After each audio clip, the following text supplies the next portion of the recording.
We're sitting down today with Timothy, who was able to get $1,000 funded and is now working on the $5,000 challenge, which we'll go over, but was able to get a payout. Revenge betting, try to make up for the loss that you just had. Yeah. That's the biggest mistake that you can make. It's harder to go full-time with sports betting if you don't have a lot of capital behind you, because it takes money to make money. The bigger you put, the more money you put it on it, and the more you make. What do you think are some of the things that a profitable person has to do to find success doing a prop firm, especially when they're going through like the challenge phase, like phase 1 and phase 2?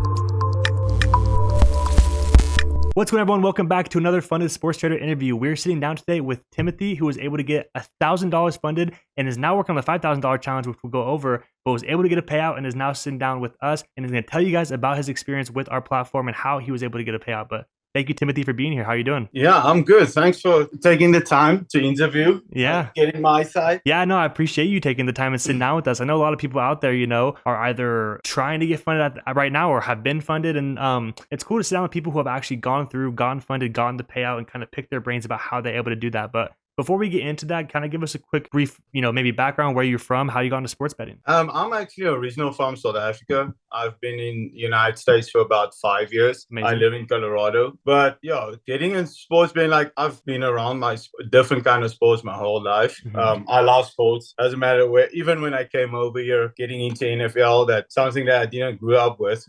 Same with soccer. So I've been a soccer supporter and a Manchester City supporter since Awesome. ever. And yeah, so I just starting to bet on it and liked it too much, actually. Yeah. But yeah. Too much. Awesome. Well, when did you first get into like sports betting? Did you just start doing with a bookie or something, or how did you first get into it? Yeah, I actually started with DraftKings, Mm-hmm. and then I found out, actually a buddy sent me one of the other prop firms that I tried first. Tried that for a little bit and wasn't too happy about how things went, and then I found you guys on Awesome. Facebook and decided to give it a go, and it's been pretty good so far. That's awesome. So I want to talk about that switch over from doing DraftKings over to then trying out prop firms and funded capital. Like, how was that switch, and what do you think are the pros and cons to both? Risk management plays a big part. Like with this, you need to with the positive things, like when on DraftKings you get the money immediately. Like every pick kind of counts. Yeah. You make pretty much, you go more for the sure thing, with a little not high risk as normally, but with this one is basically you get a little drawdown. You can, if you do your risk management, if you do your homework stuff, it can only work out for you. Like it's a big step. I liked it a little bit more because it's not immediately money that I'm losing. So yeah, that's a good way to put it. You're not losing right at the moment. You have some time and some fluctuation to going down, up, and hopefully passing it, getting funded, getting the payout, all that type of stuff. But I want to ask you, in your opinion or whatever, like, what do you think are some of the things that a profitable person has to do to find success doing a prop firm, especially when they're going through like the challenge phases, like phase 1 and phase 2? To be honest, it is if you really want to make it work for you, if you're really into it and you put time into it, and I'm talking about time, it can become like a full-time job if you're really into it. Like I do, I'm big soccer. I bet on soccer, and I do my homework. Like I go through all the matches. I look in recent form. I'm talking about players that everything. Like even to it comes sometimes because I put goal scorers. I like that odds. I like that because the thing the favorite team is always you're not really gonna make it, but you're gonna risk. Yep. So the ratio needs to be correct as well. So I kind of like goal scorers. So now you need to see who's the game is turning around. How old is this guy even? Do they sub him often? Who's on penalties and all that? It's a whole. You need to do your homework. You need to know who you're betting on. You need to know everything about him and the team that you're playing against. So yeah, it's a lot of work. Full-time job. It can pay. The person I just did the last interview with has gotten over $40,000 in payouts from our firm in just a couple months. So it's like that can, that as a kind of a side income or a side hobby can really add up if you like you said, really put in the time and effort, into your craft. Yeah. Right. So I want to ask you, when it comes to you finding your picks or finding profitability, do you think that you have an edge? Do you have a certain strategy when it comes to picks, or is it just research and going with your gut? To be honest, there's a little bit of what I call you feel it or you don't. Yep.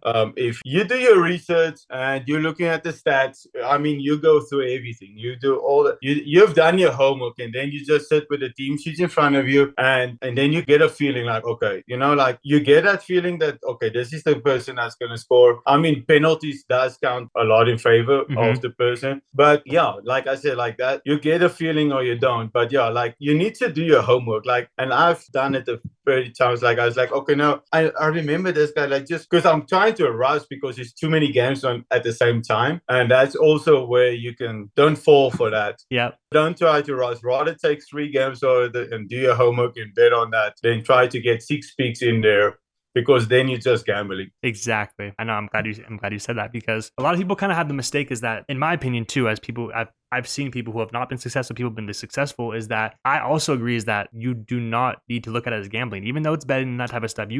It's a numbers game. There's like a strategy behind it, and those who I find who actually do get paid out and do pass their accounts really have an edge that they follow, and they're not just randomly gambling back and forth and getting lucky. You know what I'm saying? Luck can play a little bit of a role, but it doesn't really, Really, but the things like you kind of minimize that when you do your homework. Yep. Like, you understand, like if you follow games and you know exactly who's the main guy in the team, like your main guy is your main guy. Doesn't matter, like, and that is why you get the odds. Like they will have not as high odds to score, but that one, like I like to find a guy that plays with him. That's a little bit. I like a little risk in it as well, like reward. But yeah, I try to make up for it. Like, okay, I know exactly they're gonna win, so I'm gonna go with the money line. But I kind of like this risk. I like him for goal. Yeah. So it even out, or it's a whole completely nice bet, or at least I'm playing even or score a little bit on it. Awesome. Well, take me back to when you first passed your first challenge and stuff. What do you think you did to pass it compared to, well, did you fail any before? Actually did, yeah. Basically, once again,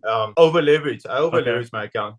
So risk management is really it all, yeah. Because of like, and this is the trap about a Saturday morning is your championship, your Premier League, your Serie A, all that games are playing at the same time, and you're looking at like you want a little bit of everything. Yep. And if it doesn't work out, you can fail fast. Like you need to over leverage and just manage your bets. It's the most important part. But yeah, like I felt before, like obviously you need to. Well, I was just asking, and I wanted to go off of that and say, like, what do you think was kind of the differences? I mean, you kind of just said was the over leveraging of your account. Well, how about going forward? Because right now you said that you're now working on a $5,000 account. Going forward, is it just staying to the plan, risk management and stuff? Like, how do you think now scaling up to higher accounts, has anything changed in your opinion, or is it kind of the same just with higher numbers? So I actually moved a little bit, and this is kind of weird because of my time zone. I actually moved a little bit more to the Mexican soccer and Brazil Liga soccer. Okay. So I studied that because it's different time zones. So I need to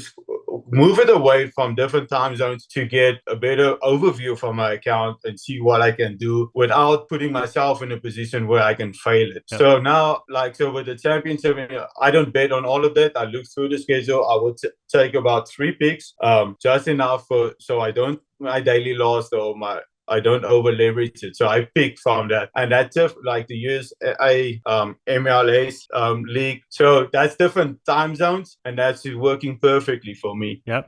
Just the time zones, just not because it sounds like you think it's a good bet, but I mean, like if it goes south, like you can't come back from that because you have too many bets at the same time. Yeah. So time zones, basically just different time zones. That's the one thing I kind of like about you guys as well. Like the Mexican soccer and the MLS, like soccer that's not really known or not overwhelming, like everybody knows it, but you guys still put it out there. So which is good. Yeah, it is. It's very good. I love that. Well, I want to ask you, when it comes to your experience with the Funded Sports Trader, what is kind of some things that you like about our firm compared to other ones that you said that you've tried? So the one thing I really like, if you're already buying account, like, and that I won't say the name, but like they kept on changing the rules things like, and then they changed this and this. With you guys, it's not like I've been with you guys a couple of months. Never once something has changed. It stays the same, kind of like that. I really do like that. Yeah. And then when it comes to actually getting the payout, how did it feel? You went through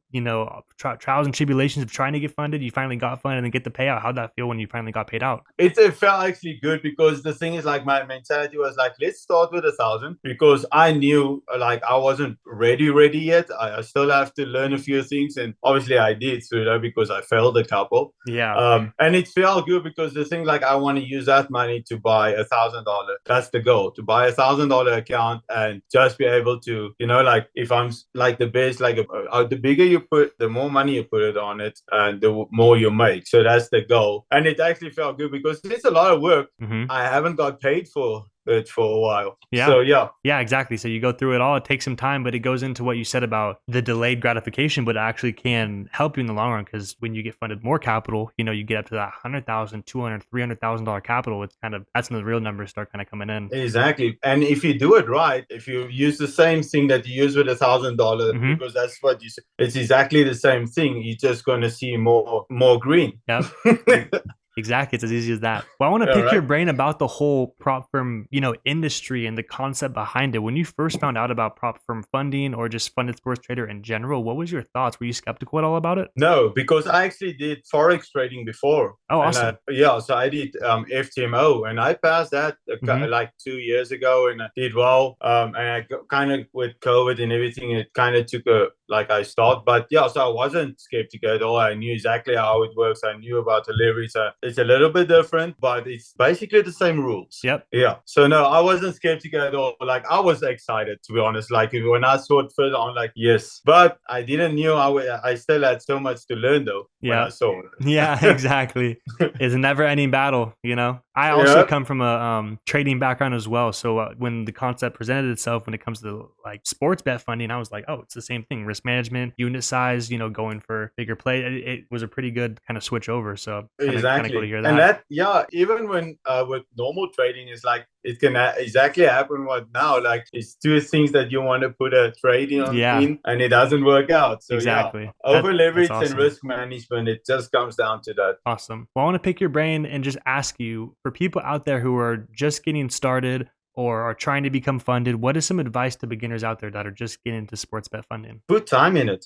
To be honest, like, if that's a hobby, if you're a sports lover, like, I think, if you think it's just going to be easy money, then you're not going to be successful. I'm sorry to say it. But the thing, like, you're going to have to put money into it. Like, that's what I do in my spare time. I watch sports, and I watch it on a little different than others. Like, I'm looking exactly who's the main guy, where they go, how do they like to play, look at the defense. So if you put your time into it and you really have a love for sports, then I would say, yes, go for it. Yeah, 100%. Yeah, that's great. Well, I want to ask you, going forward, when it comes to trying to scale up accounts and stuff, do you kind of have a game plan, or is there anything that you're kind of looking forward to, or is it just kind of step by step moving on from one account to the other? Or what would make you want to scale up in the long run? Because, like I said, for the love of it, I would love to do this full time, to be honest. Yeah. Like, I have like a job where I work from home, I go see clients and stuff, but I would like to do this full time too, because that's my love. My picture, I have my home office with all my computers with different sports on, and just do this full time, especially with today's world, because there's soccer on 7 days a week. Yep, so much to bet on. Yeah, it's just about being profitable with it. Yeah, exactly. So you can definitely be profitable with it without over leveraging it on a weekend. You can still be profitable with it. Yeah, and I feel like before, and this kind of goes for people with low capital, but it's harder to go full time with sports betting if you don't have a lot of capital behind you, because it takes money to make money. Whereas with prop firms, it's finally giving people with lower capital the opportunity to use their lower capital to actually get access to larger size capital, but then use their skill set to make more, right? Exactly. And even if you had like 2 or 3 bad days, you can still bounce back from that. Exactly. Like, as long as you don't lose focus and try to revenge bet as well. Yep. Try to make up for the previous loss. If you keep it calm and just like step by step, let's just get back into the positive, and then you can make it work. Yeah. So, like, how important is psychology? Yes. Yeah. Revenge, we call it revenge trading, revenge betting.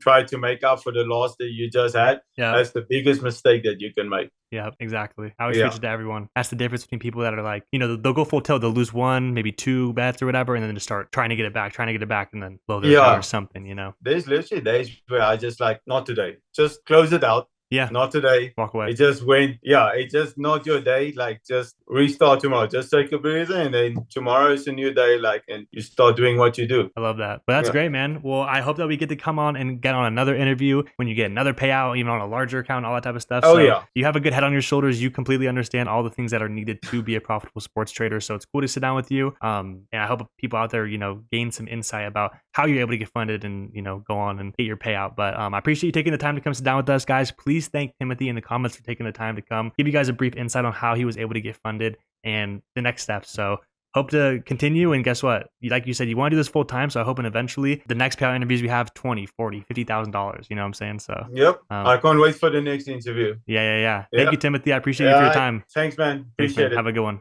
All right. You too.